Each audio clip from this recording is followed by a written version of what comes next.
السلام علیکم ورحمۃ اللہ. اذان دے دیں.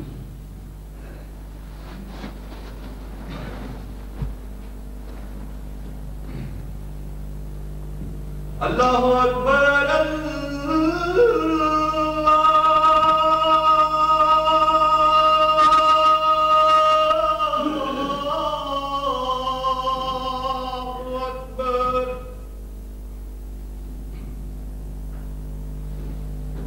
اللہ اکبر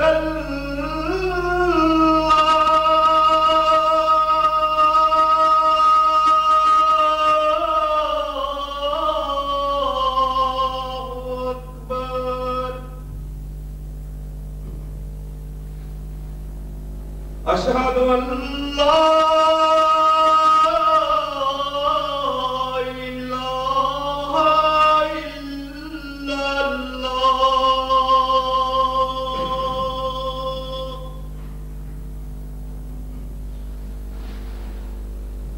اشہد ان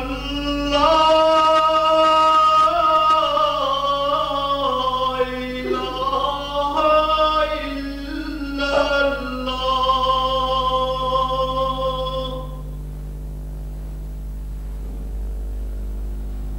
اشہد ان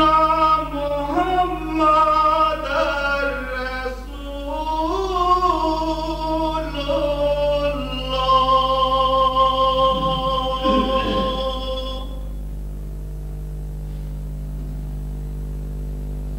اشہد ان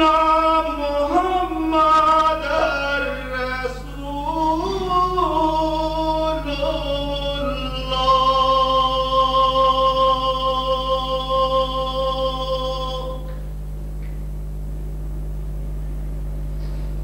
حی علی الصلاۃ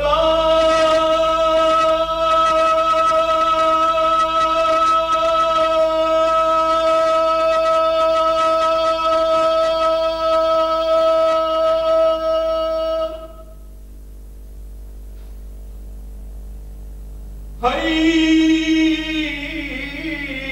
علی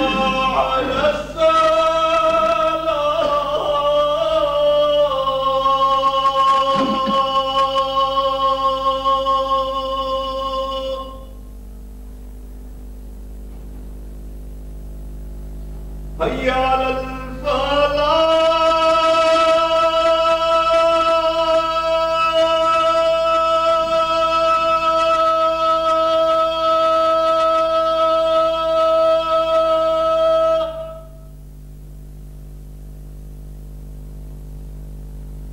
حی علی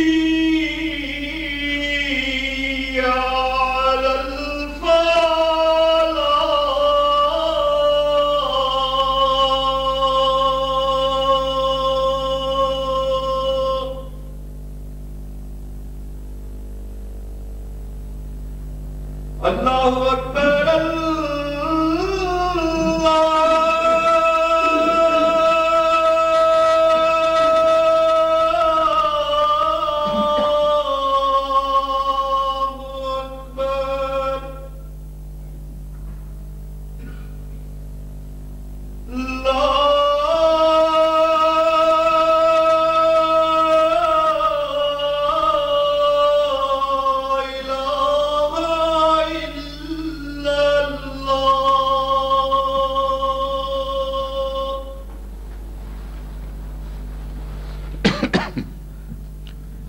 اشہد ان لا الہ الا اللہ وحدہ لا شریک لہ واشہد ان محمدا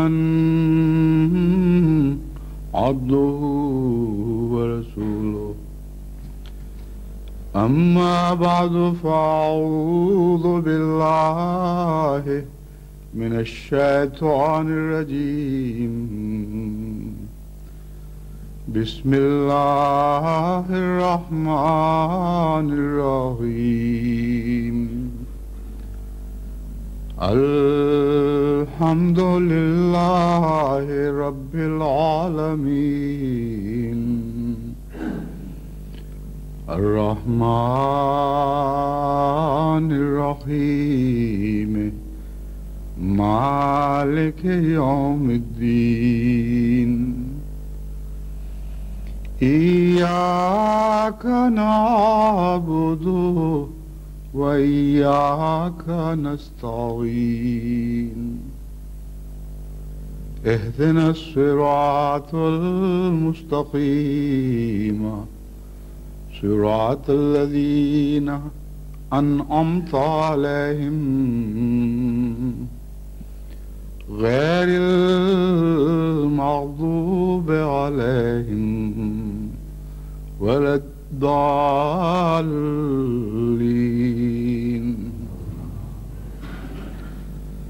تسبح له السماوات السبع والأرض ومن فيهن وإن من شيء إلا يسبح بحمده ولكن لا تفقهون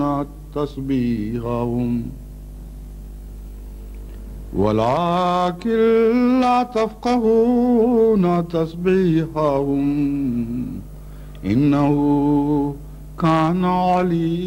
إنه كان حليما غفورا وإذا قرأت القرآن جعلنا بينك وبين الذين لا يؤمنون بالآخرة حجابا مستورا وجعلنا على قلوبهم أكنة أن يفقهوا وفي آذانهم وقرا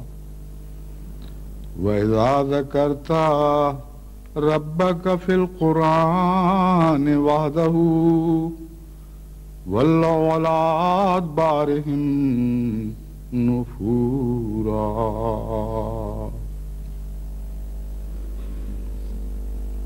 یہ 3 آیات جن کی میں نے تلاوت کی ہے یہ سورہ اسراء جس کا دوسرا نام بنی اسرائیل بھی ہے اس سے لی گئی ہیں. آیات نمبر 45, 46 اور 47. اگر بسم اللہ شامل کر لی جائے جیسا کہ ہمارے وہاں رواج ہے اور قرآن کریم میں بسم اللہ کا نمبر شامل کیا جاتا ہے تو پھر 46, 47 اور 48 یا نہیں 45 یہی ہے. بسم اللہ کے بغیر 44, 45 اور 46 نمبر ہوگا. ان آیات کا ترجمہ یہ ہے کہ اللہ ہی کی تسبیح کرتے ہیں 7 آسمان اور زمین اور جو کچھ بھی ان میں ہے, اور فی الحقیقت کوئی بھی ایسی چیز نہیں جو خدا تعالیٰ کی تسبیح نہ کر رہی ہو, لیکن تم لوگ ان تسبیحوں کو سمجھتے نہیں. یعنی زندہ چیزیں بھی اور بظاہر مردہ نظر آنے والی چیزیں بھی, جو کچھ بھی کائنات میں آسمانوں اور زمین میں ہے وہ سب اللہ تعالیٰ کی تسبیح کرتا ہے, لیکن تم اسے سمجھ نہیں سکتے. انہ کان حلیما غفورا, یقیناً وہ یعنی اللہ تعالیٰ بہت ہی بردبار اور بہت ہی مغفرت کا سلوک فرمانے والا ہے. وَإِذَا قَرَأْتَ الْقُرْآنَ, اے محمد, مخاطب نام تو نہیں لیا گیا لیکن مخاطب حضرت اقدس محمد رسول اللہ صلی اللہ علیہ وسلم ہی کو فرمایا گیا ہے کہ اے محمد تو جب قرآن کی تلاوت کرتا ہے ہم تیرے درمیان اور ان لوگوں کے درمیان جو آخرت پر ایمان نہیں لاتے ایک ایسا پردہ وارد کر دیتے ہیں جو دکھائی نہیں دیتا. یعنی مخفی پردہ ہے, دیکھنے میں وہ پردہ نہیں لیکن فی الحقیقت وہ پردہ ہے جو تیرے اور آخرت پر ایمان نہ لانے والوں کے درمیان حائل ہو جاتا ہے. وَجَعَلْنَا عَلَىٰ قُلُوبِهِمْ أَكِنَّةً أَن يَفْقَهُوهُ, اور ہم ان کے دلوں پر طرح طرح کے پردے ڈال دیتے ہیں. چنانچہ وہ ان پردوں کی وجہ سے سمجھ نہیں سکتے، یا اس غرض سے پردے ڈال دیتے ہیں کہ وہ کچھ سمجھ نہ سکیں، اور ان کے کانوں میں بوجھ ہے، یعنی اول تو آواز ہی دلوں تک نہیں پہنچتی، کیونکہ کان ہی اس آواز کو رد کر دیتے ہیں، اور جو آواز دلوں تک پہنچتی ہے دل پردوں میں ملفوف ہیں، لپٹے ہوئے ہیں، اور ایک نہیں کئی قسم کے پردے ایسے ہیں جنہوں دلوں کو حق کی بات سمجھنے سے محروم کر رکھا ہے۔ اور جب بھی تو قرآن کریم میں لکھا ہوا اپنے رب کو اس کی توحید کے ساتھ ایک خدا کے طور پر پیش کرتا ہے یا اس کا ذکر کرتا ہے، یہ لوگ پیٹھ پھیر کر نفرت کے ساتھ منہ موڑ کے چلے جاتے ہیں۔ گزشتہ خطبے میں نے نماز میں لذت پیدا کرنے کا ایک طریق یہ بیان کیا تھا کہ سورہ فاتحہ کے مضمون کو خوب غور سے پڑھیں، اور حمد لفظ میں ساری لذتوں کی کنجی ہے۔ اگر خدا تعالیٰ کی حمد اس طرح کی جائے کہ انسان کا دماغ ان لفظوں کے ساتھ مل جائے، وابستہ ہو جائے جو سورہ فاتحہ میں ادا کیے جاتے ہیں، اور سوچ سوچ کر حمد کو مختلف پہلوؤں سے خدا تعالیٰ کی ذات پر اطلاق کرتا چلا جائے، اور اس کی صفات کو حمد کی روشنی میں سمجھے، تو ایک نہ ختم ہونے والا سلسلہ مضامین کا ہے جو انسان پر روشن ہوتا چلا جاتا ہے۔ قرآن کریم سے پتہ چلتا ہے کہ حمد کرنے میں کائنات کی ہر چیز شامل ہے، صرف جانداروں ہی کا ذکر نہیں فرمایا گیا، بلکہ ہر وہ چیز جو آسمانوں میں یا زمین میں ظاہر یا مخفی طور پر موجود ہے وہ سب خدا تعالیٰ کی حمد کر رہی ہوتی ہے۔ فرمایا لیکن تم اس کو سمجھتے نہیں ہو۔ اس ضمن میں چند اور پہلوؤں سے احباب جماعت پر حمد کو سمجھنے کا اور اس کو اپنانے کا طریق پیش کرنا چاہتا ہوں۔ پہلا تو یہ ہے کہ جیسا کہ قرآن کریم سے پتہ چلتا ہے، آفاق پر غور کرنے سے انسان کو خدا تعالیٰ کی ہستی سے شناسائی ہوتی ہے، اور دوسرا طریق یہ ہے کہ اپنے نفس پر غور کرنے سے انسان کو خدا تعالیٰ کی ہستی کی شناسائی ہوتی ہے۔ آفاق میں بھی خدا کے نشان ملتے ہیں اور اپنے وجود میں بھی خدا تعالیٰ کے نشان ملتے ہیں۔ آفاقی لحاظ سے خدا تعالیٰ کو یاد کرنے کا طریق قرآن کریم نے یہ بیان فرمایا ہے کہ اس کی زمین و آسمان کی اور جو کچھ ان چیزوں میں ان دونوں میں ہے ان کی تخلیق پر غور کریں، جیسا کہ فرمایا الذین یذکرون اللہ قیاما وقعودا وعلی جنوبہم، اولو الالباب وہ لوگ ہیں، صاحب عقل وہ لوگ ہیں جو خدا تعالیٰ کو یاد کرتے ہیں اپنے پہلوؤں پر کھڑے ہوئے، بیٹھے ہوئے، ہر حالت میں۔ وَيَتَفَكَّرُونَ فِي خَلْقِ السَّمَاوَاتِ وَالْأَرْضِ، اور ان کی یاد محض ایک خیالی اور فرضی یاد نہیں ہوتی، بلکہ خدا تعالیٰ کی تخلیق پر غور کرنے کے نتیجے میں اس سے مدد حاصل کر کے ان کی یاد میں بہت گہرائی پیدا ہو جاتی ہے اور غیر معمولی لذت پیدا ہو جاتی ہے۔ پس زمین و آسمان کی تخلیق پر غور کرنا اور دن اور رات کے بدلنے پر غور کرنا ذکر الہی کے ساتھ ایک گہرا تعلق رکھتا ہے، اور اللہ تعالیٰ فرماتا ہے کہ تم اگر صاحب عقل ہو، تم صاحب ہوش ہو، تو ہم تمہیں یہ طریق بتاتے ہیں کہ ہمیں یاد کرنے کے لیے ہماری تخلیق پر غور کیا کرو، اور جب تم ہماری تخلیق پر غور کرو گے تو ہم سے اس طرح تمہاری شناسائی ہو جائے گی، ایسا گہرا تعلق پیدا ہو جائے گا کہ عاشق کی طرح تم خود بخود ہمیں یاد کرنے لگو گے۔ اور پھر دن رات یاد کرو گے، لیٹے ہوئے اپنے پہلوؤں پر اس وقت بھی ہمیں یاد کرو گے، اٹھتے چلتے پھرتے بیٹھتے، گویا کہ ہر حالت میں ہم تمہیں یاد رہیں گے۔ یہ طریق ہمیں سمجھایا گیا، اور جہاں غور کرنے کے لیے نصیحت فرمائی وہاں یہ بھی ساتھ بتا دیا کہ تم اکیلے نہیں ہو حمد میں، جن چیزوں پر تم غور کر کے ان سے مدد لیتے ہوئے ہمیں یاد کرتے ہو، ہر وہ چیز جس پر تم غور کرو گے وہ خود ہماری یاد میں مصروف ہے اور ہماری یاد میں محو ہے اور ہماری تسبیح کر رہی ہے۔ یہ مضمون اتنا وسیع ہو جاتا ہے یاد کرنے والوں کا کہ ساری کائنات کا ذرہ ذرہ اللہ تعالیٰ کے ذکر میں مشغول اور محو دکھائی دیتا ہے، لیکن اس کے باوجود انسان جسے سب سے زیادہ عقل دی گئی ہے، سب سے زیادہ ناسمجھ ہے، لا تفقہون، تم ان کی تسبیح کو سمجھتے ہی نہیں۔ کیسا تم غور کر رہے ہو کہ نہ خدا تعالیٰ کی کائنات پر غور کر کے خدا کی یاد تمہارے دل میں پیدا ہوتی ہے، نہ جن چیزوں پر غور کرتے ہو یہ سمجھ سکتے ہو کہ وہ کیوں ان باتوں میں مصروف ہیں جو تمہیں دکھائی تو دیتی ہیں مگر سمجھ نہیں آتی۔ اس کے بعد اگلی آیت کا تعلق بظاہر اس مضمون سے نہیں لیکن فی الحقیقت اسی سے ہے اور اسی کی اگلی کڑی ہے، لیکن وہ میں بعد میں بیان کروں گا۔ اب میں اس مضمون کے پہلے حصے کو ذرا زیادہ کھول کر بیان کرتا ہوں۔ انگلستان میں آج کل بدھ کے روز رات کو جو زندگی کی مختلف شکلیں ہیں ان سے متعلق ڈیوڈ ایٹنبرا کی فلمیں دکھائی جا رہی ہیں۔ ڈیوڈ ایٹنبرا ایک بایولوجسٹ ہے جو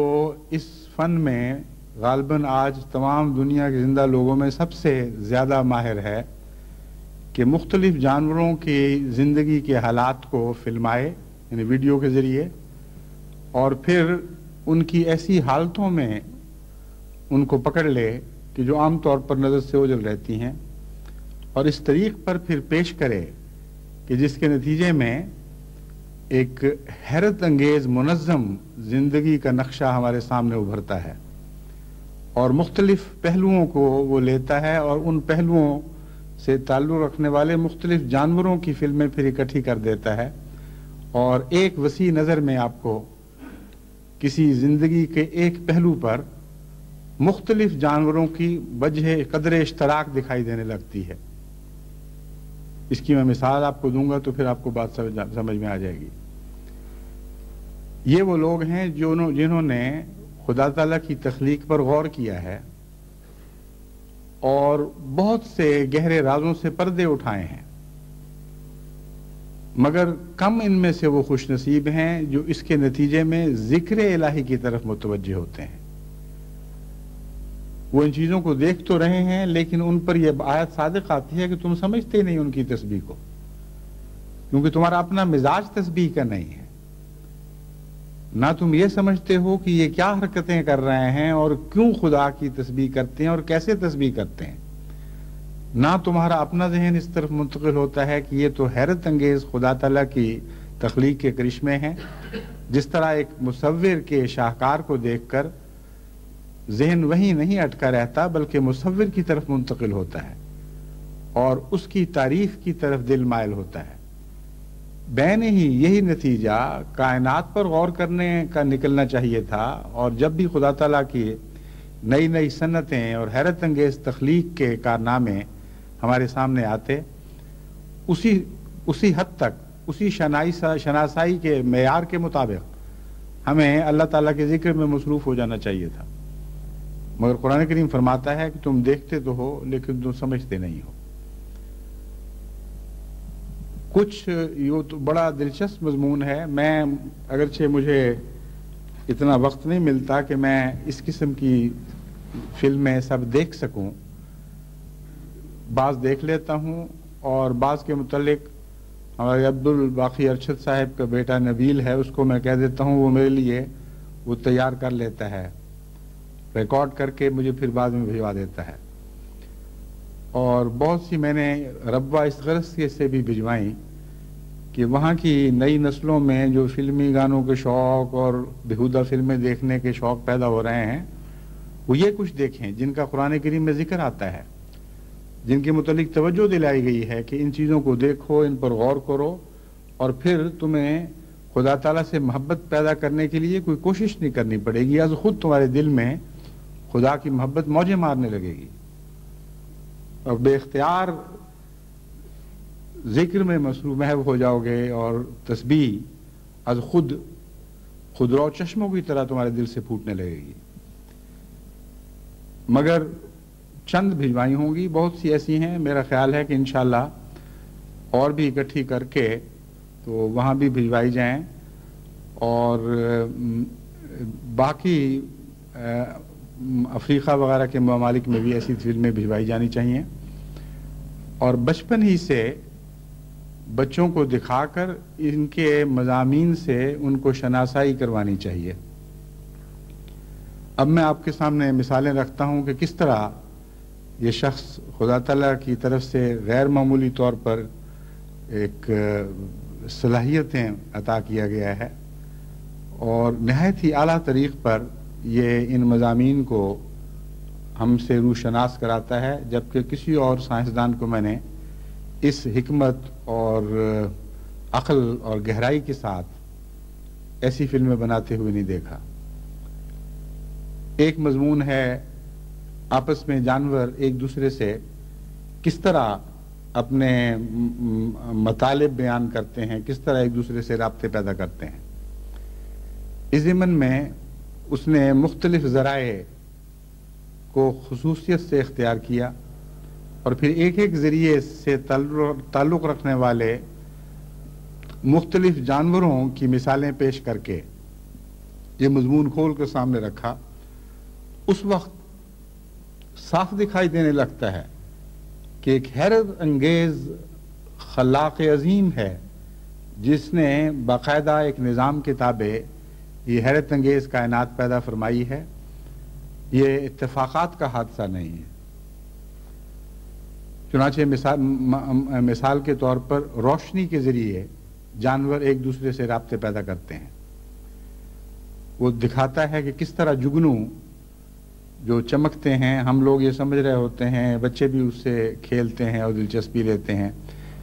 کہ اتفاقاً یہاں اس کے اندر کوئی روشنی کا مادہ پیدا ہو گیا ہے جو خود بخود جلتا بجھتا رہتا ہے، اور یہی اس کا مقصد ہے.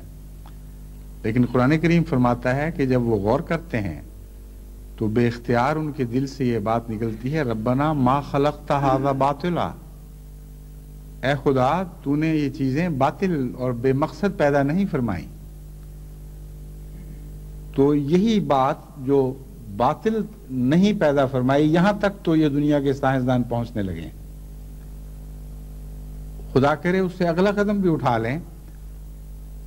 وقنا عذاب النار تک بھی پہنچ جائیں اور ذکر الہی میں بھی مشغول ہو جائیں. ہو سکتا ہے کچھ ہوں بھی، لیکن اکثریت بدنصیبی سے ان سے محروم ہے. تو روشنیوں سے جو پیغام رسانی کی جاتی ہے اس کے متعلق اس نے جگنوؤں کو مختلف ملکوں میں مختلف موسموں میں جگنوؤں کا پیچھا کیا اور ان کی فلمیں بنائیں، اور پھر ان کے پیغامات پر غور کر کے ان کو سمجھا. اس حد تک ان کو سمجھا کہ سائنسی لحاظ سے پھر وہ ثابت بھی کر سکتا ہے کہ جو نتیجہ میں نکال رہا ہوں یہ درست ہے. جہاں تک پیغامات کا تعلق ہے، وہ ان سائنسدانوں کی نظر صرف یہاں تک پہنچی ہے کہ اس کا نر کا پیغام مادہ کو کس طرح پہنچتا ہے، مادہ کا پیغام نر کو کس طرح پہنچتا ہے. لیکن ڈیوڈ ایٹنبرا کچھ آگے بھی قدم بڑھا چکا ہے، اور یہ باتیں کہنے کے بعد جو عام طور پر سائنسدان کہتے ہیں، کچھ مثالیں ایسی بھی پیش کرتا ہے جس سے معلوم ہوتا ہے کہ صرف اتنی سی بات نہیں ہے، اور بھی بہت سی باتیں ہیں، اور بھی بہت کچھ یہ ایک دوسرے سے کہہ رہے ہیں. اور باقاعدہ ان کی ایک روشنیوں کی زبان ہے. چنانچہ جگنوؤں کی پیروی میں وہ ملائیشیا بھی گیا اور وہاں اس نے ایسے ایسے عظیم مناظر دیکھے کہ جن کو دیکھ کر انسان کا دل اللہ تعالیٰ کی حمد سے لبریز ہو جاتا ہے. ایک درخت پر لکھوکھا، بہت بڑے درخت پر لکھوکھا جگنو بھی ہو سکتے ہیں، اتنے کہ یوں معلوم ہوتا ہے کہ پتے پتے پر ایک جگنو ہے، اور وہ سارے کے سارے ایک ہم آہنگی کے ساتھ، جس طرح تال پر سر چلتے ہیں اس طرح ایک نغمگی کے ساتھ اکٹھے بجھتے ہیں اور اکٹھے جلتے ہیں، اور ان کے درمیان کوئی فرق نہیں، جیسے ایک دل دھڑک رہا ہو، جیسے نبض چلتی ہو، اس طرح وہ سارے ایک دم جلتے ہیں اور ایک دم بجھتے ہیں. وہ کہتا ہے کہ عجیب بات ہے کہ ہم نے امریکہ میں بھی دیکھے، وہاں اکیلے اکیلے جگنو چمکتے بجھتے دیکھے، لیکن یہ عجیب کائنات ہے خدا کی کہ ان سب نے ایک دوسرے سے ہم آہنگی سیکھ لی ہے. اور پھر اس نے مزید جب ان پر غور کیا تو اس نے یہ بات معلوم کی کہ نر جب چمکنے کے ذریعے مادہ کو پیغام بھیجتا ہے، اگر مادہ اس کا جواب دینا چاہے اور اپنی طرف بلانا چاہے تو یوں ہی اتفاقاً ایک طبی رد عمل کے طور پر وہ نہیں چمکے گی، بلکہ بین ہی 2 سیکنڈ انتظار کے بعد آدھے سیکنڈ کے لیے چمکے گی، جس کا مطلب یہ ہے کہ ہاں میں تیار ہوں تم سے تعلق قائم کرنے کے لیے، میری طرف آ جاؤ. چنانچہ اس نے روشنی سے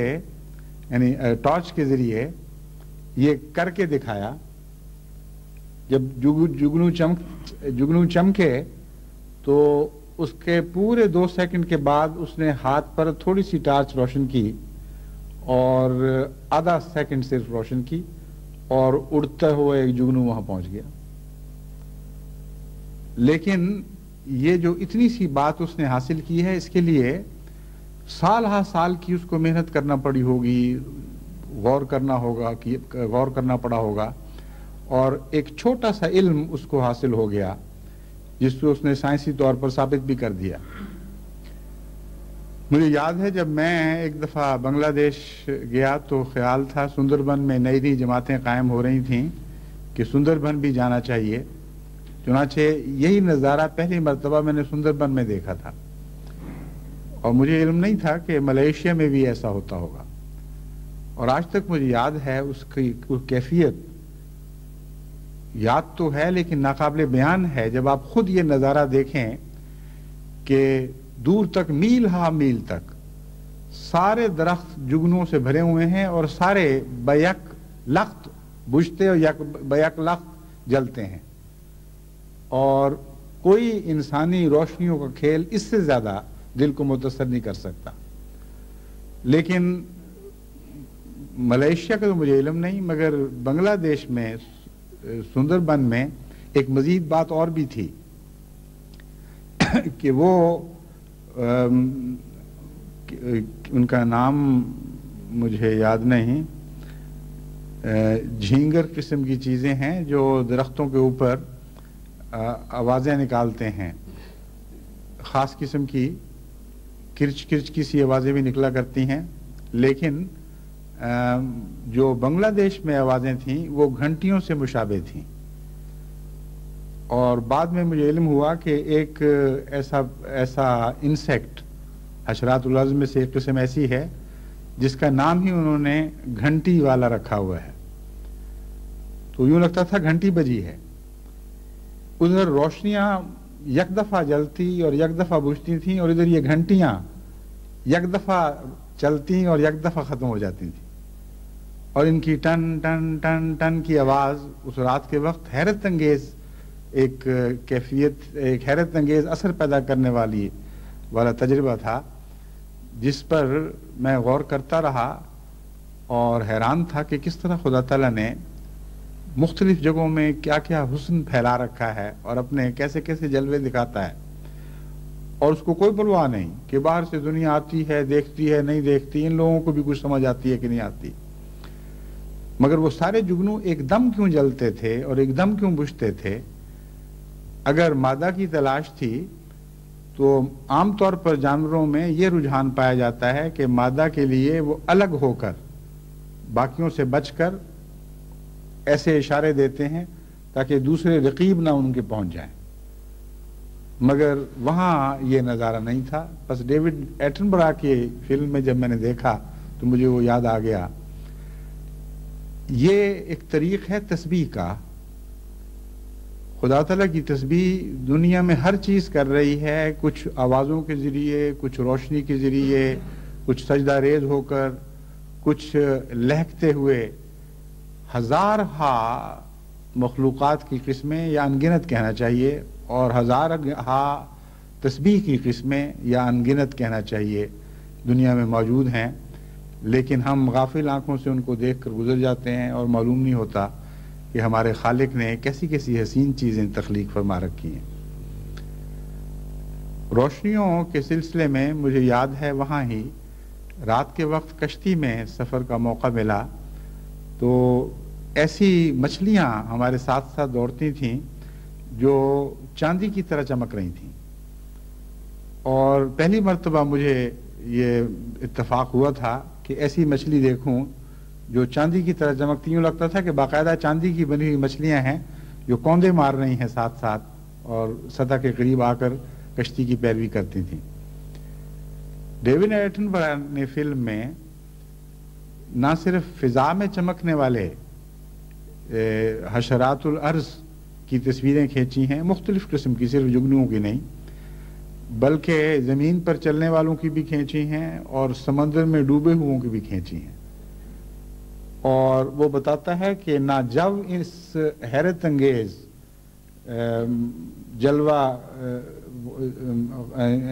جلوہ آرائی سے خالی ہے، نہ خشکی پر چلنے والے جانور اس سے خالی ہیں، نہ سمندر کے اندر بسنے والے اس سے خالی ہیں۔ چنانچہ سمندر میں جب وہ جا کر دکھاتا ہے تو سطح پر، یعنی سطح کے قریب رہنے والی مچھلیاں اور مختلف قسم کے جانور رات کے وقت وہ ایک دوسرے سے روشنیوں کے ذریعے باتیں کر رہے ہوتے ہیں اور بہت ہی خوبصورت نظارے پیدا ہوتے ہیں۔ لیکن سب سے زیادہ حیرت انگیز چیز جو ایٹنبرا نے بھی محسوس کی اور ہر دیکھنے والا محسوس کرتا ہے، وہ یہ ہے کہ سمندر کی تہ میں اتنی گہرائی پر، جہاں سمندر کے پانی کا بوجھ اتنا بڑھ جاتا ہے کہ فضا کے اندر جو بوجھ ہے جس میں ہم زندگی بسر کرتے ہیں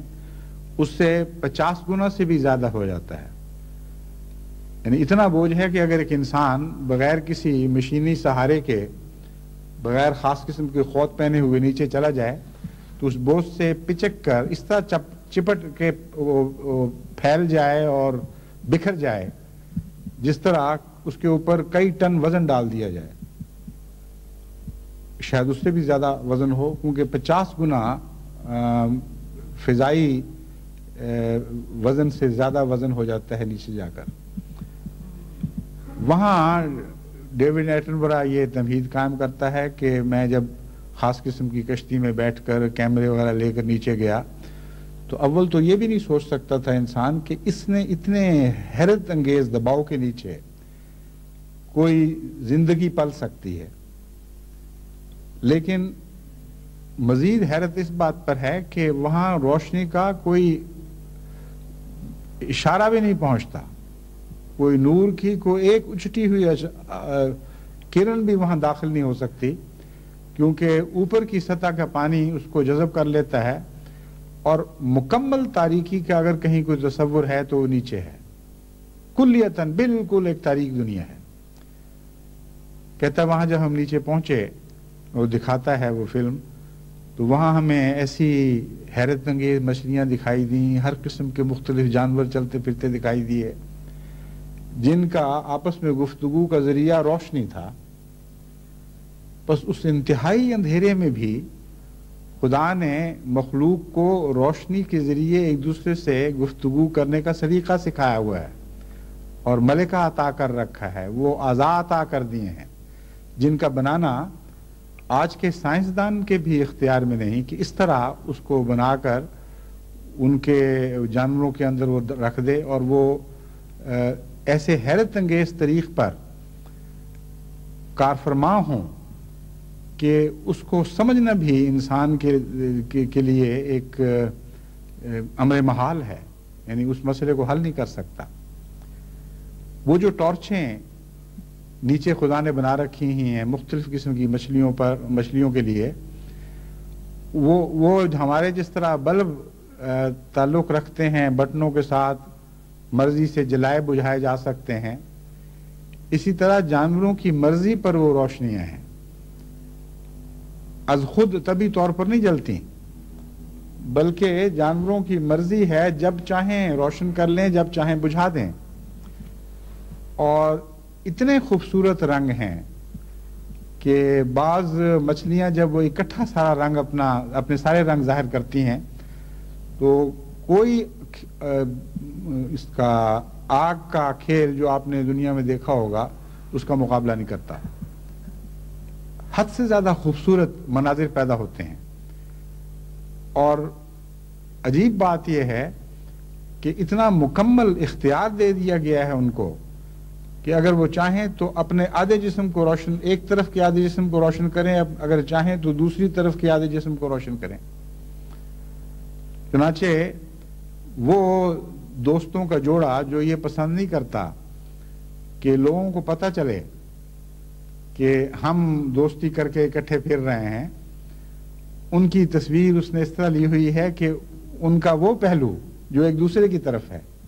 وہ خوبصورت اور چمک رہا ہے، اور دوسرا پہلو بالکل تاریک ہے، اور اگر ان کا رخ بدل دیں تو وہ دوسرا جو ایک دوسرے کے سامنے پہلو آئے گا وہ روشن ہو جائے گا، اور جو دوسری طرف چلا جائے گا وہ بجھ جائے گا۔ اور ان کے اندر چھوٹے چھوٹے قمقمے سے بھی لگے ہوئے ہیں مختلف شکلوں میں، جب چاہیں وہ ان کو روشن کر لیں۔ تو روشنیوں کے ذریعے گفت و شنید کا ایک نظام خدا تعالیٰ نے قائم کر رکھا ہے، اور وہ صرف مذکر اور مؤنث یا نر مادہ کے درمیان گفت و شنید کا ذریعہ نہیں، بلکہ وہ ایک دوسرے کو مختلف حالتوں میں مختلف کیفیات بتانے کے لیے روشنیوں کے ذریعے پیغام بھیجتے ہیں۔ لیکن ابھی پوری طرح ان کے حالات کو انسان سمجھ نہیں سکا۔ اول تو یہ کہ بہت مشکل کام ہے، دوسرا یہ کہ سائنسدانوں کا جب ایک طرف دماغ چل پڑے تو عادت پڑ جاتی ہے، ہر بات کا وہی نتیجہ نکالتے ہیں۔ اتنی سی بات سمجھ آ گئی کہ مرد اور عورت میں آپس میں تعلق ہوتا ہے تو ہر اشارے کا یہ مطلب نکالنے لگ جاتے ہیں، حالانکہ خدا تعالیٰ کی کائنات وسیع ہے۔ وَلَا يُحِيطُونَ بِشَيْءٍ مِّنْ عِلْمِهِ إِلَّا بِمَا شَاءَ۔ وہ تو خدا کی کسی چیز کے ایک چھوٹے سے پہلو کا بھی احاطہ نہیں کر سکتے، الا بما شاء، مگر جس کی خدا توفیق بخشے، جتنا چاہے ان کو علم عطا فرما دیتا ہے۔ تو خدا تعالیٰ نے قرآن کریم میں جو ہمیں یہ بتایا کہ تم کائنات میں خدا تعالیٰ کی تخلیق پر غور کیا کرو اگر اولو الالباب ہو، فرمایا اولو الالباب یہی کرتے ہیں، صاحب علم و عقل غور کرتے رہتے ہیں کہ خدا تعالیٰ نے کائنات کیسے بنائی ہے، کیا کیا نظام اس میں رکھے ہوئے ہیں، کس طرح خدا تعالیٰ کی صفات اس کائنات میں جلوہ گری کرتی ہیں، اور جب وہ یہ دیکھتے ہیں تو ذکر الہی پیدا ہوتا ہے اس سے، اور یہی عقل کی تعریف ہے۔ نہ اکیلا ذکر الہی کو معنی رکھتا ہے جس میں عقل شامل نہ ہو۔ آنکھیں بند کر کے آپ کسی کی تعریف کرتے رہیں، آپ کو پتہ ہی نہ ہو کہ تعریف کس چیز کی کر رہے ہیں، اس کو ذکر کہنا ہی حماقت ہے۔ اور چیز دیکھ رہے ہیں مگر تعریف پیدا نہیں ہو رہی، صاحب حمد کی طرف ذہن نہیں جا رہا، یہ بھی ایک اندھا پن ہے۔ تو عقل کی نشانی یہ ہے کہ ان دونوں چیزوں میں امتزاج ہو جائے، یہ دونوں چیزیں ایک دوسرے کے ساتھ وابستہ ہو جائیں، اور پھر خدا تعالیٰ کی عجیب شان آپ کو ہر جگہ دنیا میں پھیلی ہوئی دکھائی دے گی، جیسا کہ اس آیت میں بیان فرمایا ہے، تسبح لہ السماوات السبع والارض ومن فیہن وَإِن مِّن شَيْءٍ إِلَّا يُسَبِّحُ بِحَمْدِهِ وَلَٰكِن لَا تَفْقَهُونَ تَسْبِيحَهُمْ، کہ دیکھو اسی کی تعریف کر رہے ہیں سارے آسمان، یعنی 7 آسمان اور زمین اور جو کچھ ان میں ہے، اور کوئی بھی ایسی چیز نہیں جو ہمیشہ خدا تعالیٰ کی حمد اور تسبیح میں مصروف نہ ہو، مگر تم سمجھتے نہیں ہو۔ پھر آوازوں کے ذریعے جو ایک دوسرے سے جانور باتیں کرتے ہیں، ان کے متعلق ہمیں اتنا تو علم ہے کہ ہم یعنی انسان ایک دوسرے سے اس طرح باتیں کرتے ہیں، لیکن جانوروں کے متعلق ہم یہی سمجھتے ہیں کہ صرف 1-2 ایسے اشارے ہیں خوف کے یا حرص کے، جو وہ اپنی چیخوں کے ذریعے یا بے ہنگم آوازوں کے ذریعے ایک دوسرے کو سمجھانے میں کامیاب ہو جاتے ہیں۔ مگر امر واقعہ یہ ہے کہ جب جانوروں کی زندگیوں پر غور تحقیق کی جائے اور ان کی آوازوں کو سمجھنے کی کوشش کی جائے تو بہت کچھ اور بھی معلوم ہونے لگتا ہے۔ آج کل کے زمانے میں سائنسدانوں نے اس علم کی طرف توجہ کی ہے اور معلوم کرنا شروع کیا ہے کہ پرندے جب آوازیں نکالتے ہیں تو کیا صرف خوف کی آواز ہی ہے یا اور بھی باتیں ہیں کچھ۔ چنانچہ ان کو پتہ چلا کہ صرف خوف کی یا امید کی باتیں نہیں، بلکہ اور بھی اشارے اپنی آوازوں میں وہ کرتے ہیں، لیکن چونکہ ہمارے سننے کی جو ویو لینگتھس ہیں، یعنی ارتعاش کے اندر کتنی مرتبہ اونچ نیچ پیدا ہوتا ہے آواز کی ارتعاش میں، اس کو ویو لینگتھ کہتے ہیں۔ یعنی ایک ارتعاش اور دوسرے ارتعاش کی پیک کے درمیان آپس میں کیا فاصلہ ہے۔ بہرحال یہ ایک ایسا لفظ ہے جس کی مجھے اردو نہیں آ رہی، تو میں ویو لینتھ کے طور پر آپ کے سامنے بیان کر رہا ہوں۔ آواز کیا ہمارا سننے کا خدا تعالیٰ نے ایک دائرہ مقرر فرما دیا ہے، اس دائرے سے کم ویو لینتھ کی آوازوں کو ہم نہیں سن سکتے، اس دائرے سے آگے بڑھی ہوئی ویو لینتھ کی آوازوں کو ہم نہیں سن سکتے، اور جانور اس سے بہت زیادہ سنتے ہیں اور بہت کم بھی سنتے ہیں۔ اس لیے اول تو وہ جو آوازیں ہمیں ان کی آتی ہیں ان سے زیادہ کچھ باتیں وہ کر رہے ہوتے ہیں جن کا ہمیں پتہ ہی نہیں۔ اور مختلف جانوروں کے لیے مختلف سمت میں خدا تعالیٰ نے انسان سے پر برتری عطا کی ہوئی ہے۔ بعض کم ویو لینتھ کی آوازیں سنتے ہیں، بعض زیادہ کی آوازیں سنتے ہیں، مگر جو کچھ آوازیں وہ نکالتے ہیں ان میں بہت کچھ مضامین بھی بیان ہو رہے ہوتے ہیں۔ چنانچہ قرآن کریم میں جب ہم نے بچپن میں پہلی مرتبہ یہ پڑھا کہ حضرت سلیمان کو پرندوں کی اور جانوروں کی زبان سکھائی گئی تھی، تو حیرت بھی ہوتی تھی اور ذہن زیادہ ان پریوں جنوں کی کہانیوں کی طرف منتقل ہو جایا کرتا تھا جن سے یہ معلوم ہوتا تھا کہ انسانوں کی طرح باقاعدہ باتیں کر کے ایک دوسرے کو اپنا مضمون سمجھاتے ہیں۔ لیکن بعد میں جب سائنس کی مدد سے ان باتوں پر غور کیا تو معلوم ہوا کہ حضرت سلیمان رضی علیہ الصلوۃ والسلام کو اللہ تعالیٰ نے بہت ہی غیر معمولی حکمت عطا کی تھی، اور وہ ان جانوروں کی آوازوں کو محض لغو نہیں سمجھا کرتے تھے، مہمل نہیں سمجھا کرتے تھے، بلکہ ان پر غور فرمایا کرتے تھے، اور غور فرمانے کے نتیجے میں ان پر بہت سے ایسے مضامین روشن ہو جاتے تھے جو عام آدمی پر روشن نہیں ہوتے۔ طیور کے اور بھی معنی ہیں جو تفاسیر میں ملتے ہیں، لیکن ظاہری طور پر اگر معنی کیے جائیں تو یہی معنی بنتے ہیں کہ حضرت سلیمان ایک بہت ہی غیر معمولی حکمت رکھنے والے نبی تھے، جن کو خدا تعالیٰ نے عام نبوت کی باتوں کے علاوہ بھی بہت سی حکمت کی باتیں بتائی تھیں، اور ان میں ایک ان کا یہ شوق بھی تھا کہ جانوروں کے اشاروں سے، ان کی حرکتوں سے، ان کی آوازوں سے معلوم کریں کہ وہ کیا کہنا چاہتے ہیں۔ اس مضمون پر بھی ڈیوڈ ایٹنبرا نے ایک بہت ہی دلچسپ فلم بنائی ہے، یہ 1 سے زائد بنائی ہوں گی، مجھے ایک دفعہ ایک دیکھنے کا موقع ملا، اور اس سے پتہ چلتا ہے کہ پرندوں کی جو آوازیں ہیں وہ صرف آپس میں ایک ہی جنس کے پرندے نہیں سمجھتے بلکہ دوسری جنس کے پرندے بھی سمجھتے ہیں، اور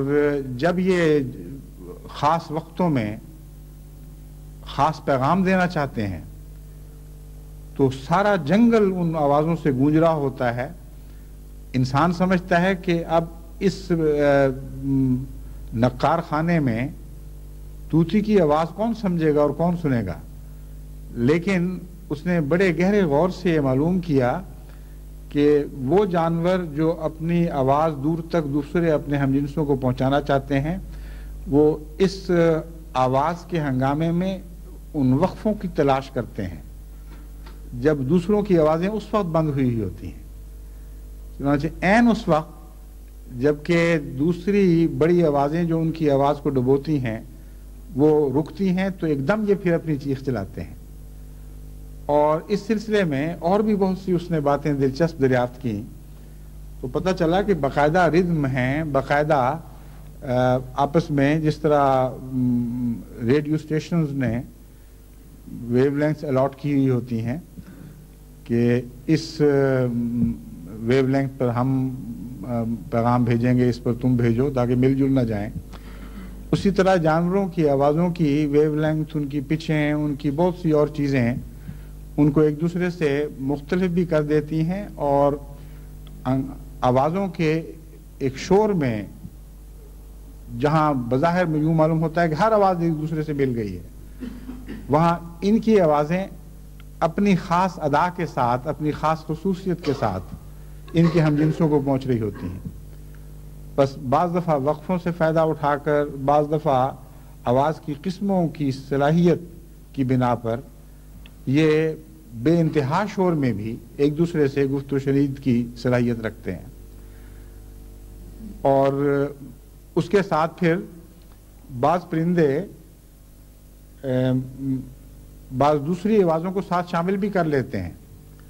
چنانچہ ایک افریقہ نہیں، کسی اور ملک کا، غالباً ساؤتھ امریکہ کا ہے، ایک خاص قسم کا طوطا، وہ جب ایک درخت پر قبضہ جماتا ہے اور یہ اعلان کرنا چاہتا ہے کہ یہ درخت میرا ہو گیا ہے اور کوئی طوطا ادھر اب نہ آئے، تو نہ صرف یہ کہ وہ خاص قسم کی آوازیں نکالتا ہے بلکہ ایک لکڑی توڑ کر وہ ڈھول کی طرح درخت کو ساتھ بجاتا بھی ہے، اور اس میں ایک ردم ہے، اس میں ایک نغمگی پائی جاتی ہے، یوں ہی بے ہنگم طریق پر نہیں مارتا بلکہ اپنی آواز کے ساتھ ملا کر گویا ڈھول بھی بج رہا ہے اور اعلان بھی ساتھ ساتھ ہو رہا ہے کہ یہ درخت میں نے قبضہ کر لیا ہے، اب کوئی ادھر نہیں آئے گا۔ پھر سمندر کے اندر جو مختلف آوازیں پیدا ہو رہی ہیں وہ اگر باہر اسی قوت کے ساتھ سنائی دینے لگیں تو انسان کی زندگی حرام ہو جائے۔ ایک دفعہ سان فرانسسکو میں بعض لوگوں نے جو بہت بڑے بڑے امیر تھے انہوں نے فیصلہ کیا کہ ہم ہاؤس بوٹ میں رہا کریں، زیادہ مزہ آئے گا، یعنی جس طرح کشمیر میں رواج ہے ڈل جھیل کے میں کشتیوں کے گھر بنے ہوئے ہوتے ہیں، اس کو ہاؤس بوٹ کہتے ہیں، تو انہوں نے بڑے بہت ہی قسم عظیم شان اور عیاشی کے تمام سامانوں سے مرصع کر کے ایسے کشتیوں کے گھر بنائے اور ان میں رہنے لگے، لیکن ان کو چین نصیب نہ ہوا کیونکہ ساری رات اتنی خوفناک آوازیں آتی تھیں کہ دل دہل جاتے تھے، اور آوازوں کی قسمیں ایسی تھیں جس سے وہ سمجھتے تھے کہ شاید بجلی والوں نے جو کیبلز بچھائی ہیں ان سے کوئی مقناطیسی لہریں اٹھتی ہیں جو بعض دوسروں سے ٹکرا کر یہ آواز پیدا کرتی ہیں۔ بعضوں کا خیال تھا کہ سورج والوں نے اس طریق پر گندا پانی نیچے سے قریب سے گزارا ہے کہ اس سے یہ گونج پیدا ہو رہی ہے۔ چنانچہ مختلف مقدمے بن گئے، کوئی بجلی کی کمپنی پہ بن گیا، کوئی کمیٹی پہ بن گیا کہ تم نے سورج غلط طریقے سے گزارا ہے، اس سے ہماری نیند حرام ہو گئی ہے۔ اور یہ ابھی مقدمے چل ہی رہے تھے کہ ایک سائنسدان نے تحقیق کی اور اس نے اس کی وجہ معلوم کر لی۔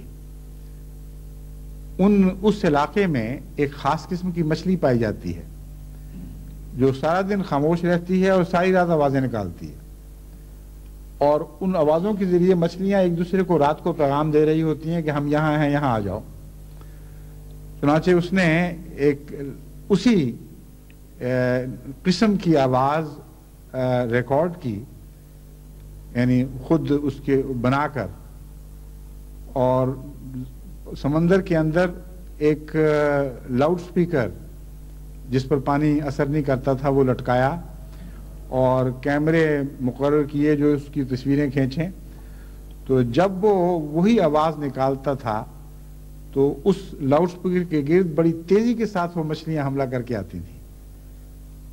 اور اس وقت پتہ چلا کہ یہ ہیں آواز نکالنے والی مچھلیاں۔ سمندر کے اندر وہ آواز بہت ہی زیادہ شدت سے محسوس ہوتی ہے، لیکن وہ اتنی قوی آواز تھی کہ سمندر سے باہر بھی سنائی دیتی تھی۔ یہ عام طور پر نہیں ہوتا، لیکن سمندر کے اندر تو بعض مچھلیوں کی آوازیں اتنی طاقت کے ساتھ حرکت کرتی ہیں کہ وہ ایک دوسرے سے 300 میل دور باتیں کر لیتی ہیں۔ چنانچہ اب باقاعدہ سائنسدانوں نے تحقیق کر کے عملاً 300 میل بلکہ بعض صورتوں میں اس سے بھی زیادہ دور ان مچھلیوں کی آوازیں پکڑی ہیں اور ان کو حل کیا ہے اور معلوم کیا ہے کہ یہ پیغام اس طرح دیتی ہیں۔ تو سمندر کے نیچے بھی پھر وہ ڈیوڈ ایٹن برا چلا جاتا ہے آوازوں کے آلوں کے ساتھ، اور وہاں ایک عجیب کائنات خدا کی دکھائی دیتی ہے۔ اس قدر شور بپا ہے، اس قدر ہنگامہ ہے کہ بظاہر ہمارے کان کچھ بھی نہیں سن رہے، کوئی آواز نہیں آ رہی، لیکن سمندر کی دنیا اس طرح بول رہی ہے، اس طرح باتیں کر رہی ہے کہ جس طرح ہمارے ہاں کہتے ہیں نا مچھی ہٹے میں چلے جاؤ تو شور و غل بپا ہوا ہوتا ہے، کچھ سمجھ نہیں آتی کو کیا کہہ رہا ہے۔ اگر ان سب کی آوازیں انسان سمجھنے لگے اور انسان سننے لگ جائے تو اس کو تو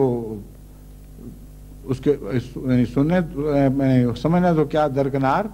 اس کے کان کے پردے پھٹ جائیں، کیونکہ اتنی طاقتور آوازیں ہیں کہ انسان ان کا متحمل ہی نہیں ہو سکتا۔ بس اللہ تعالیٰ جب فرماتا ہے کہ ہم نے کانوں پر پردے ڈالے ہیں جن کو تم دیکھتے نہیں ہو اور دیکھ سکتے نہیں ہو، تو امر واقعہ یہ ہے کہ خدا تعالیٰ نے ایسے پردے بنا رکھے ہیں، یعنی ظاہری دنیا میں بھی وہ پردے بنے ہوئے ہیں جن کو ہم دیکھ نہیں سکتے۔ ویو لینگز بدلنے کے نتیجے میں ایک پردہ بن گیا، آپ خاص قسم کی آوازیں سنتے ہیں، بعض دوسری قسم کی آوازیں سن ہی نہیں سکتے، ورنہ اگر سنتے تو اپنی آوازیں سننے کی بھی اہل نہ رہتے۔ اس قدر طاقتور آوازیں ہیں، اتنا زبردست شور ہے کہ پردوں کے پرخچے اڑ جائیں۔ بس خدا تعالیٰ نے پردے رکھے ہوئے ہیں حفاظت کی خاطر، لیکن بدنصیب لوگ وہ ہیں جو ان پردوں سے کے نتیجے میں حق سے محروم رہ جاتے ہیں۔ خدا تعالیٰ نے جو پردے بنائے ہیں وہ خاص مقاصد کے لیے بنائے ہیں۔ اب روحانی دنیا میں بھی جب ہم پردوں کی بات کرتے ہیں تو اللہ تعالیٰ کے قائم کیے ہوئے پردے کچھ مسالے رکھتے ہیں، لیکن بدنصیب لوگ ان پردوں کے نتیجے میں حق بات سے محروم رہ جاتے ہیں۔ پردے اس لیے خدا تعالیٰ نے عطا کیے انسان کو تاکہ گندی باتوں سے بچے، لغو باتوں سے بچے، وہ ان چیزوں سے بچے جو خدا سے دور لے جاتے ہیں۔ یہ تھا استعمال پردے بنانے کی، یہ حکمت تھی۔ اس لیے بنایا تو خدا ہی نے ہے، مگر انسان جب چیزوں کے غلط استعمال کرنے لگتا ہے تو وہ چیز جو فائدے کی خاطر بنائی جاتی ہے وہ نقصان کا موجب بن جاتی ہے۔ بس جہاں بھی آپ یہ پڑھتے ہیں کہ ہم نے ایسا کیا، ہم نے پردے بنائے، ہم نے فاصلے حائل کیے، روکے پیدا کی، تو نعوذ باللہ اس کا یہ مطلب نہیں ہے کہ اللہ تعالیٰ نے شر پہنچانے کے لیے ایسا کیا۔ مراد یہ ہے کہ خدا تعالیٰ نے کہ قانون نے بعض مصلحتوں کی وجہ سے بعض چیزیں بنا رکھی ہیں، بعض روکیں پیدا کرنے کی صلاحیت انسان کو بخشی ہے۔ آنکھیں بند کر سکتا ہے، یہ بھی اس کی نعمت ہے۔ اگر انسان آنکھیں بند نہ کر سکتا تو اس کا نظام عصبی تباہ و برباد ہو جاتا، نیند نہیں آ سکتی تھی اس کو۔ اور ہر وقت کی آنکھیں کھلی ہوئی تو ایک عذاب ہے۔ اب دیکھیں، آنکھیں بند کرنا ایک نعمت کے طور پر دیا گیا تھا،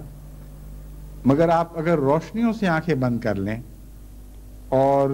جگہ جگہ ٹھوکریں کھاتے پھریں اور ایک مصیبت میں مبتلا رہیں تو معمولی روزمرہ کی زندگی آپ کے لیے عذاب بن سکتی ہے۔ ایک دفعہ ہم نے سیر کرتے ہوئے یہ مقابلہ کیا کہ آنکھیں بند کر کے کون سیدھا چل سکتا ہے۔ تو آنکھیں بند کر کے اول تو چلنا ہی بڑی مشکل ہے، بہت بڑی مصیبت ہے، آدمی کا بیلنس بگڑ جاتا ہے، دوسرے رخ کا پتہ ہی نہیں چلتا۔ چنانچہ جب میں اور میری بچیاں ساتھ تھیں، ہم نے کہا ہم آنکھیں بند کر کے سیدھا چلنے کی کوشش کرتے ہیں، جب میں نے کہا آواز دوں گا ہاں اس وقت آنکھیں کھولنا،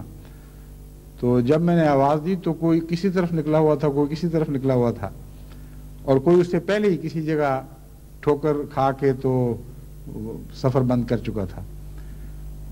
تو اب آنکھیں بند کرنا ایک نعمت ہے، مگر غلط جگہ آنکھیں بند کرنا تو نعمت نہیں، وہ تو ایک مصیبت بن جاتی ہے، روزمرہ کی زندگی انسان نہیں گزار سکتا۔ تو اللہ تعالیٰ فرماتا ہے کہ ہم نے پردے بنا رکھے ہیں جو خاص مقاصد کے لیے بنائے گئے ہیں، مگر یہ بد نصیب ایسے ہیں کہ پردے غلط جگہوں پہ استعمال کرتے ہیں، بعض پہلوؤں سے وہ تیز نظر رکھتے ہیں، بعض پہلوؤں سے کچھ بھی نہیں دیکھ سکتے۔ بد نصیبی سے ایسے پردے مسلمان علماء کی آنکھوں پر بھی ہیں، وہ بعض چیزیں وہ نہیں دیکھ سکتے۔ اور عجیب حالت ہے کہ جس قرآن کریم نے یہ عظیم راز ہمیں سمجھائے، ایسے عظیم راز جو دنیا کی اور کسی کتاب میں نہیں ملتے، وہ مسلمان خدا کی کائنات کی تخلیق پر غور کرنے سے عاری رہے۔ ایک دور تھا چند سو سال کا، یعنی بغداد میں جب اسلامی مملکت کا مرکز تھا،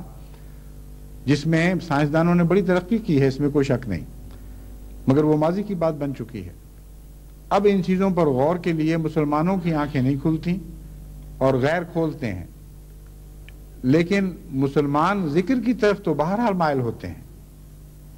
لیکن یہ لوگ ذکر کی طرف مائل نہیں ہوتے۔ کسی نے ایک پردہ گرا رکھا ہے آنکھ پر، کسی نے دوسرا پردہ گرا رکھا ہے۔ اور جہاں تک دلوں کی کیفیت کا تعلق ہے، خدا تعالیٰ فرماتا ہے دلوں پر تو ہم نے کئی قسم کے پردے بنا رکھے ہیں، ایک نہیں بہت سے پردے ہیں جو حائل ہو جاتے ہیں۔ یہ جو مضمون ہے اس سے متعلق میں پھر انشاءاللہ کسی وقت بیان کروں گا، اب وقت زیادہ ہو رہا ہے۔ میں اب دوسری آیت کی طرف آ کر آپ کو مختصراً اس کا پہلی آیت سے تعلق بنا کر دکھاتا ہوں۔ یہ تعلق تو ہے لیکن دکھانا چاہیے کہ کیا تعلق ہے۔ مان اس مضمون کو چھوڑ کر خدا تعالیٰ یہ فرماتا ہے، یعنی بظاہر چھوڑ کر، وَإِذَا قَرَأْتَ الْقُرْآنَ جَعَلْنَا بَيْنَكَ وَبَيْنَ الَّذِينَ لَا يُؤْمِنُونَ بِالْآخِرَةِ حِجَابًا مَسْتُورًا۔ اے محمد صلی اللہ علیہ وآلہ وسلم، اسی طرح ہم نے تیرے اور ان لوگوں کے درمیان بھی جو قیامت پر آخرت پر ایمان نہیں رکھتے نہ دکھائی دینے والے پردے بنا رکھے ہیں۔ جب تو قرآن پڑھتا ہے تو ان کے پلے کچھ نہیں پڑتا۔ قرآن ذکر ہے، مراد یہ ہے کہ جب تو ذکر الہی کرتا ہے اس قرآن کے ذریعے جو خدا نے تجھے عطا کیا ہے، تو لذتوں کی دنیا میں کھویا جاتا ہے، کلیتاً خود فراموش ہو جاتا ہے۔ لیکن یہ لوگ جو سن رہے ہیں ان کو کچھ سمجھ نہیں آ رہی ہوتی۔ ہم نے ایسے پردے بنا رکھے ہیں گویا ان کی سننے کی ویو لینتھ ہی اور ہے۔ اور عملاً روحانی دنیا میں مختلف ویو لینگتھس ہیں، مختلف قسموں کی آوازیں ہیں جو صاحب عرفان سمجھ سکتے ہیں اور جن کو عرفان نصیب نہ ہو وہ نہیں سمجھ سکتے۔ تو دیکھیے قرآن کریم نے ان دو انتہاؤں کو کس طرح چھوٹی سی آیات میں بیان فرما دیا۔ ایک طرف انسان کی یہ بدنصیبی اس کو دکھائی کہ ہر چیز تسبیح کر رہی ہے، تم سے نیچے جتنی مخلوقات ہیں وہ سب تسبیح اور حمد میں مصروف ہیں، مگر تمہیں دیکھنے کے باوجود ان کی تسبیح سنائی نہیں دیتی اور سمجھ نہیں آتی کہ وہ کیا کہہ رہے ہیں اور کس طرح کر رہے ہیں، اور خود تم اپنی ذات میں بھی تسبیح اور حمد سے ایسے غافل ہو گئے ہو کہ جب خدا تعالیٰ کی حمد بیان کرنے والا ایسا آیا جو سب دنیا میں حمد بیان کرنے والوں سے آگے بڑھ گیا، جب خدا تعالیٰ کی تسبیح کرنے والا ایسا وجود ظاہر ہوا کہ اس جیسا کبھی نہ پہلے پیدا ہوا تھا نہ آئندہ پیدا ہو سکتا ہے، یعنی محمد مصطفیٰ صلی اللہ علیہ وآلہ وسلم، جس کے متعلق فرمایا کہ ذکر الرسولہ وہ مجسم ذکر الہی ہے، تم اس کی باتوں سے کھلا کھلا ذکر الہی سنتے ہو اور تب بھی تمہارے اور اس کے درمیان پردے پڑے ہوئے ہیں۔ بس کائنات میں سب سے زیادہ اندھا جانور انسان بن جاتا ہے اس صورت میں، نہ خود تسبیح اور حمد کا سلیقہ، نہ دوسروں کو دیکھ کر وہ کچھ سیکھتا ہے اور ان کی سمجھ بھی نہیں آتی۔ ساری کائنات بھری ہوئی ہے خدا کی حمد اور تسبیح کرنے والوں سے، ان کی آوازیں سنائی دے رہی ہیں، ان کی روشنیاں جل رہی ہیں، اور عجیب مناظر ہیں جو تمام دنیا میں کائنات میں ہر طرف پھیلے پڑے ہیں، ہواؤں میں بھی ہیں، خشکی کے اوپر بھی، زمین پر چلنے والوں میں بھی، اور سمندر کی گہرائیوں تک ہیں، اور دن رات وہ جلوہ افروزیاں ہو رہی ہیں، خدا تعالیٰ کے جلوے ظاہر ہو رہے ہیں مختلف شکلوں میں، مگر دیکھنے والے کو بھی دکھائی نہیں دے رہا، سننے والے کو بھی سنائی نہیں دے رہا، اور پھر ایسے اندھے اور غافل ہو جاتے ہیں کہ جب حضرت اقدس محمد مصطفیٰ صلی اللہ علیہ وآلہ وسلم ان پر ذکر الہی پڑھتے ہیں تو ان کی اور ان کے درمیان ایک پردہ آ جاتا ہے اور کچھ سمجھ نہیں آتی۔ بس اگر نماز میں لذت پیدا کرنی ہے تو نماز سے باہر ذکر الہی کا سلیقہ سیکھیں۔ وَلَا ذکر اللہ اکبر کا ایک یہ بھی معنی ہے کہ نماز میں تو تم تھوڑی دیر ٹھہرتے ہو، لیکن خدا کے ذکر کا مضمون بہت وسیع تر ہے، ہر طرف پھیلا ہوا ہے، اور ذکر کو سمجھو تو پھر جب تم نمازوں کی طرف لوٹو گے تو ہر دفعہ آنے میں تمہیں ایک نئے خدا سے شناسائی ہوگی۔ خدا تو وہی ہوگا لیکن اس کے نئے جلوے دیکھ کر تم آ رہے ہوگے۔ اس مضمون کو اگر اس مضمون کے ساتھ ملا لیں جو دل کے اندر اپنے وجود پر، اپنے حالات پر غور کرنے کے ذریعے خدا دکھائی دیتا ہے، تو اس کو کہتے ہیں اندر اور باہر دونوں کا روشن ہو جانا۔ صوفیاء جو باتیں کرتے ہیں لوگ سمجھتے ہیں پتہ نہیں کس قسم کی روشنی ہے، آنن فانن مل گئی، کہتے ہیں جی ہمارے تو 14 طبق روشن ہو گیا، ہمارا تو باہر بھی روشن ہو گیا، ہمارا تو اندر بھی روشن ہو گیا۔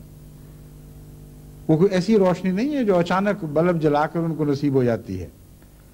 وہ عمر بھر کے ذکر الہی کے نتیجے میں پیدا ہونے والی روشنیاں ہیں جو باہر سے بھی دکھائی دیتی ہیں اور اندر سے بھی دکھائی دیتی ہیں،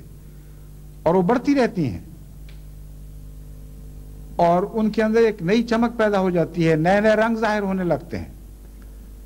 بس وہ سمندر کی گہرائیاں بھی جو بعض لوگوں کے لیے تاریک تر ہیں، جب بصیرت نصیب ہو تو وہاں بھی روشنیاں جلتی ہوئی دکھائی دیتی ہیں۔ بس ذکر الہی کے مضمون کو سمجھیں، اور یہی حمد ہے۔ غور کے بعد جب حمد کے ذریعے آپ خدا تعالیٰ سے محبت اور تعلق پیدا کریں گے تو پھر نمازوں میں جب حمد کا لفظ آئے گا اور حمد کے ساتھ وابستہ صفات الہی نظر آئیں گی تو ان میں آپ کو نئے نئے نور دکھائیں گے، دکھائی دیے جائیں گے، نئی نئی روشنیاں نظر آنے لگیں گی، نئے حمد کے ترانے گاتے ہوئے لفظ دکھائی دیں گے، اور آپ کی روح بے شمار لذتوں میں ڈوب جائے گی۔ لیکن یہ ممکن نہیں ہے کہ ہر نماز میں کلیتاً تمام تر نظارے ایک ہی دفعہ آپ کو دکھائی دیں، عادت ڈالنی پڑے گی رفتہ رفتہ، تھوڑی تھوڑی، حسب توفیق۔ ہر دفعہ جب نماز پڑھیں تو کچھ تو سوچیں خدا کی حمد کی بات جو آپ کے دل پر اس کیفیت کے وقت زیادہ اثر انداز ہو رہی ہو، اور چاہے آدھا منٹ ٹھہریں، چاہے 1 منٹ ٹھہریں، اس مضمون کو ایسے حقیقی حمد کے مضمون سے باندھ کر آگے چلیں جو آپ نے محسوس کیا، میں زبان سے ادا نہ کیا جا رہا ہوں. بس جب الحمدللہ رب العالمین کہتے ہیں تو جتنے نظارے میں نے آپ کو بتائے ہیں یہ ربوبیت ہی کی تو نظارے ہیں. تمام جہانوں کا رب ہے اور کیسی کیسی صنعتیں اس نے پیدا کر رکھی ہیں اور ان کا عشر اشیر بھی ابھی ہمیں پتہ نہیں چلا، بلکہ ہزارواں لاکھواں کروڑواں حصہ بھی ہم پر ابھی روشن نہیں ہوا. لیکن جو کچھ بھی ہم نے دیکھا حیرت انگیز پایا. اس طرح آپ کا علم بڑھتا ہے تو خدا کی حمد بڑھتی چلی جاتی ہے، اس کا شعور بڑھتا چلا جاتا ہے. پھر اپنے نفس اور اپنے دل پر غور کریں، اپنی زندگی پر غور کریں، روزمرہ کے تجارب پر غور کریں، خدا تعالیٰ کے احسانات پر غور کریں. تو جتنا جتنا آپ غور کریں گے اتنا اتنا آپ کی نمازیں لذتوں سے بھرنی شروع ہو جائیں گی. اللہ تعالیٰ ہمیں اس کی توفیق عطا فرمائے. میں سمجھانے کی کوشش کرتا ہوں لیکن ایسے عجیب مضامین ہیں کہ جن کا سمجھانا بھی مشکل ہے، لیکن یہ میں یقین دلاتا ہوں کہ ایک ہی علاج ہے اور صرف ایک ہی، کہ ایاک نعبد و ایاک نستعین کے دروازہ کھول کر ذکر الہی میں داخل ہوں. ایاک نعبد، ہم صرف تیری ہی عبادت کرتے ہیں یا تیری ہی عبادت کریں گے، مگر کس طرح؟ ایاک نستعین، تجھ سے ہی مدد مانگتے ہوئے. اگر تیری مدد نصیب نہ ہو تو ہم نہیں کر سکتے. میں نے آپ کو بتایا تھا کہ یہاں عبادت میں حمد کا مضمون داخل ہے. سچی حمد کے بغیر عبادت کا حق ہو ہی نہیں سکتا، اور سچی حمد نہ ہو عبادت کے ساتھ تو ایاک نستعین کی دعا قبول نہیں ہو سکتی، کیونکہ حمد کا قبولیت دعا سے گہرا تعلق ہے. چنانچہ اسی مضمون کو رکوع سے اٹھتے وقت جو ہم کلمہ کہتے ہیں وہ کھول دیتا ہے. وہ کلمہ یہ ہے، سمع اللہ لمن حمدہ. اللہ اس کی سنتا ہے جو اس کی حمد کرتا ہے. ایاک نعبد و ایاک نستعین میں ہمیں یہی تو بتایا گیا تھا کہ خدا سے عرض کرو کہ ہم تیری عبادت کرتے ہیں، اس لیے تجھے ہی سناتے ہیں کہ اے خدا ہماری مدد کو آ، ہماری دعا قبول کر. لیکن عبادت حمد سے خالی نہیں ہونی چاہیے، ورنہ یہ دعا نہ مقبول ہو جائے گی. اس مضمون کو سمع اللہ لمن حمدہ نے کھول دیا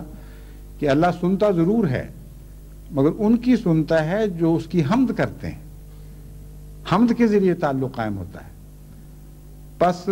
خدا سے حمد کا تعلق قائم کریں، اپنی روزمرہ کی زندگی میں یہ تعلق بڑھائیں. پھر عبادت میں جب اس کے حضور حاضر ہوں گے تو آپ کو ہر عبادت کے وقت ایک قریب تر آیا ہوا خدا دکھائی دے گا، جس کے بہت سے تعلقات آپ سے قائم ہو جائیں گے. جتنی حمد آپ سوچیں گے اتنے ہی محبت کے رابطے خدا تعالیٰ سے بڑھنے شروع ہو جائیں گے. اللہ تعالیٰ ہمیں اس کی توفیق عطا فرمائے.